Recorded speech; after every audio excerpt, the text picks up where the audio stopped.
लेकिन भाऊ, अभी आपने कहा कि जब कृषि बिल पारित हो रहे थे तो राहुल गांधी अपनी मम्मी के साथ अमेरिका में थे, शरद पवार राज्यसभा में नहीं थे।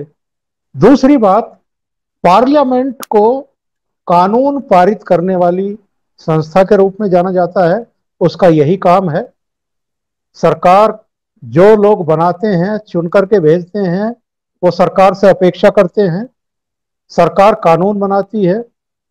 संसद के प्रति आप अविश्वास जाहिर करें, सड़कों पर जो लोग संसद से पारित कानून का विरोध या निषेध करने के लिए हंगामे करते हैं, अराजकता का माहौल पैदा करते हैं, दूसरे लोगों का जीना दूभर करते हैं, आप उनके साथ जाकर के खड़े होते हैं।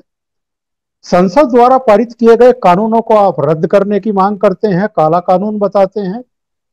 सुप्रीम कोर्ट पर आप सवाल खड़े करते हैं। यानी जितनी भी संवैधानिक संस्थाएं हैं, चाहे चुनाव आयोग हो, आप ईवीएम पर भी सवाल खड़े करते हैं जब हारते हैं, और दावा करते हैं इस बात का कि आप प्रधानमंत्री बनना चाहते हैं।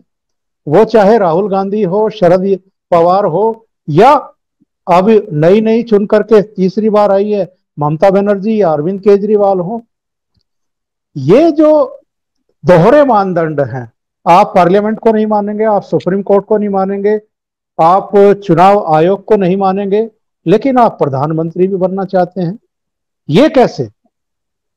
ये तो बचकानी हरकत है। जैसे बच्चे होते कि भाई मेरी बैट है, अगर मुझे बैटिंग करने नहीं दोगे तो मैं बैट लेके जाता हूँ, खेल बंद। एक दूसरा बोलता है मुझे बॉलिंग नहीं दोगे तो मैं बॉल लेके जाता हूँ, तो खेल बंद। ये अपोजिशन पार्टी की यूनिटी का मतलब समझो। किसी के स्टंप है, किसी की बैट है, किसी का बॉल है, और हर बोलता है कि मेरे पास बॉल है, नहीं तो मैं कैप्टन नहीं बनाओगे, मैं बॉल लेकर घर जाता हूँ। मेरी बैट है, मुझे कैप्टन बनाओ, नहीं तो मैं घर जाता हूँ। इसलिए तो महागठबंधन होने से रहा ना। ये बचकानी हरकत है, लेकिन ये समझ नहीं पा रहे, तो हम क्या कर सकते। और उसमें मोदी क्या कर सकते। अब देखिए, अगले चुनाव जब आएंगे तब मोदी जी बोलेंगे कि भाई हमारे खिलाफ जो भी हो ना उसको चुनो, कोई बात नहीं। बीजेपी के खिलाफ खड़ा है, उसको भी वोट देना है तो जरूर दे दो, लेकिन जो पार्लियामेंट में बैठ के काम करने वाली पार्टी है उसको वोट दो, वो भले बीजेपी हो या ना हो। उसका मतलब क्या होगा, मोदी जी बोलेंगे कि क्या लोगों को पूछेंगे आपने देखा है कभी कांग्रेस पार्टी के भी जो है वो हाउस में बैठकर भाषण करते। वो भाषण नहीं करते, वो चिल्लाते। उनको तो रैलियां करनी है, तो उनको रैलियां करने के लिए बाहर रखो। जो बोलने वाले उस पार्टी को अंदर ले लो, पार्लियामेंट में भेजो। और अगर अंदर बैठकर ही काम करने वाली पार्टी है तो बीजेपी को चुनो। अगर हम में से कोई चिल्लाने वाले, उनको भी निकाल दो। तो इनको वोट मांगने के लिए बचेगा कुछ। मोदी जी इसी ढंग से अपने हथियार बनाते हैं। ये पागल लोग समझ नहीं पा रहे। आप हमें हम जो या मोदी समर्थक जो है वो तो बोलेंगे देखो ये काम करने नहीं देते, लेकिन मोदी जी को ऐसा लगता है बिल्कुल नहीं। मोदी जी मन में बोलते होंगे मन की बात कि भैया ऐसे ही तमाशा करो। लोगों के मन से आप उतर जाओगे तो बीजेपी और बढ़ेगी।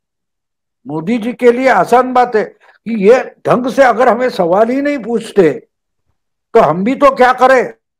हमारी गलतियां सुधारने के लिए आपने भेजा है, लेकिन एक ढंग से काम नहीं कर रहे।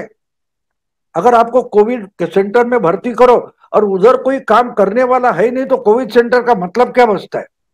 उसी ढंग से आप जिनको भेजो जो गवर्नमेंट को ट्रीटमेंट दे, रोके किसी सही। भी विधायक पर, किसी भी प्रस्ताव पर हमको जोर शोर से रोके, सवाल पूछे, सवाल का जवाब मांगे, समस्या का जवाब मांगे, खुलासा मांगे। ये तो चिल्लाते को ना जवाब देने देते ना कोई सवाल पूछते, बस काम ठप्प कर देते। तो इसलिए तो बुरी हालत है। नहीं तो इससे अच्छा ये लोगों ने ढंग से हमारा कान पकड़ा होता।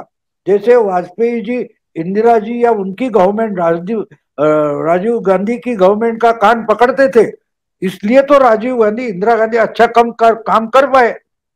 अगर ये इसी ढंग से सही। हमारा कान पकड़ते तो अच्छा काम हम भी कर पाते, इससे अच्छा कर पाते। अगर हमसे कुछ गलतियां हो रही है इसके जिम्मेदार ये लोग हैं, क्योंकि हमारा कान नहीं पकड़ रहे। यही प्रचार मोदी जी करेंगे अगले चुनाव में, आप ध्यान रखो।